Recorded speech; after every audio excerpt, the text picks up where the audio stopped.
in this first scenario, Karamia, hi, I'll be the nurse. Harley, the patient. She has been having troubles at home with her husband, Noah, and he's been abusing her, but she doesn't want anybody to know, so she's coming in for her physical appointment, and we're outside because the air conditioning is broke in our hospital building setting. So yeah, it's 80 degrees and she has her jacket on, and when she takes her jacket off, she will have bruises and all over her body, and her ribs are all bruised up because abuse. No, my dog jumped on me. So they say. Hi, Harley. Sorry I'm a little late. See, you're here early. Just thought we'd do a little outside thing since it's nice today. AC's off in the building, so might as well just get the win, right? How's everything been with you lately? I'm great. Everything's fine. Nothing's happening. I'm great. So I really don't think we need to do this today. Well, I see that you look like you're in pain a little bit. Do you care if I take a listen to you or anything today? I mean, I don't really want you to because it was just my dog jumping on me and scratching me. If you really have to, I guess you can. Just gonna do a little second.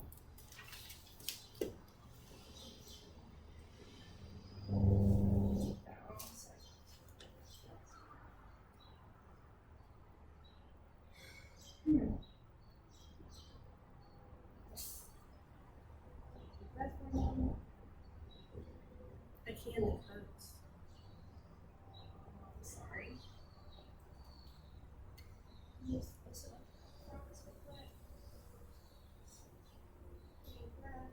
Oh, sorry.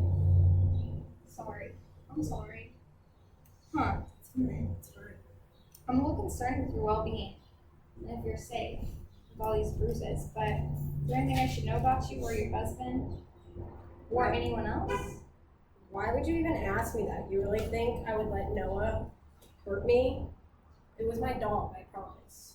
Okay, listen, I know that relationships can get hard sometimes, and you just got married, and the beginning of the relationship is hard, but these things are getting really rough and are rough now, or have been more rough.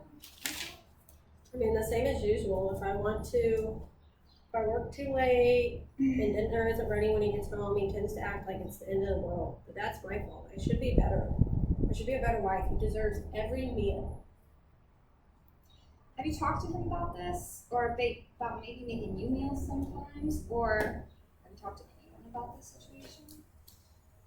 He doesn't listen when I talk to him, and his mom just passed away last year, and I would talk to her all the time. My friends work nights, so when I get home, they are usually on their way to work, and when I'm sleeping, they're working. When I work, they're sleeping.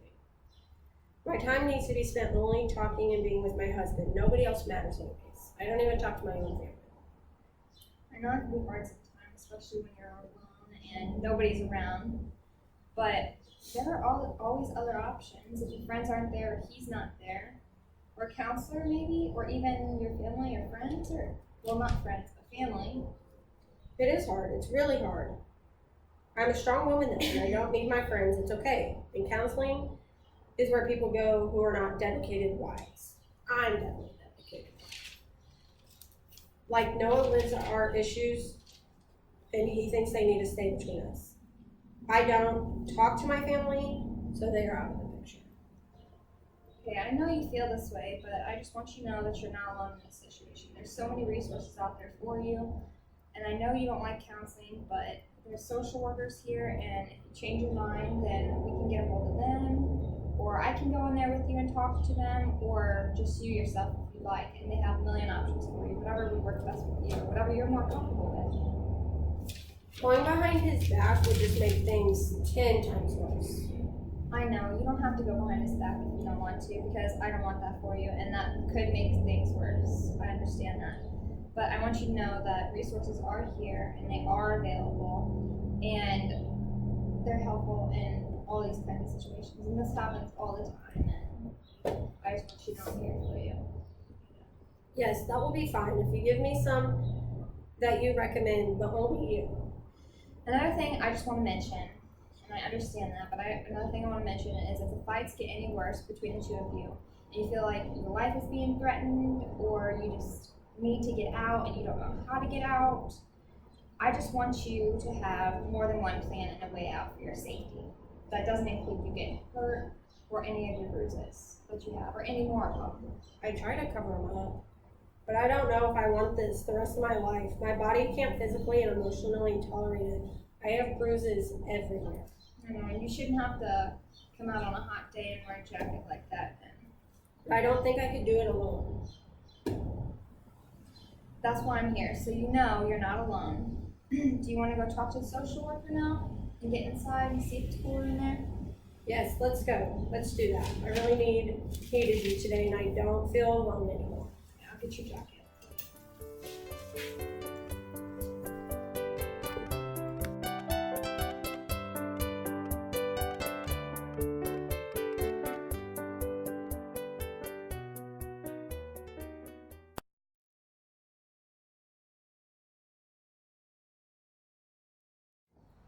In the second scenario, Mia comes into her normal weekly appointment to talk about her past.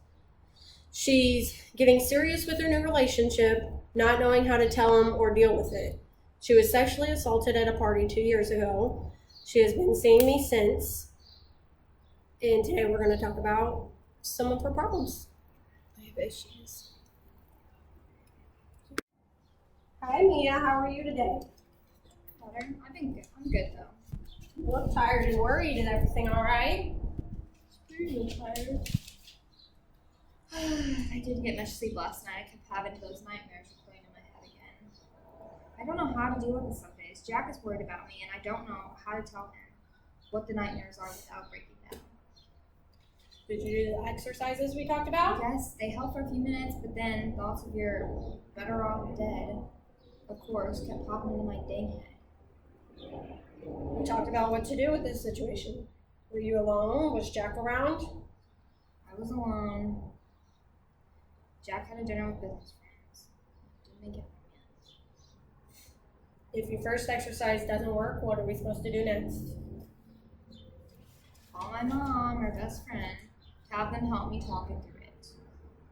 And did you call them? Yes, they did the ritual, what is supposed to help me. Did it help? How did you feel after? I mean, yeah, it helped me feel better for a few minutes, but I ended up in the kitchen next to the knives again, and I wanted to cut my wrist. I started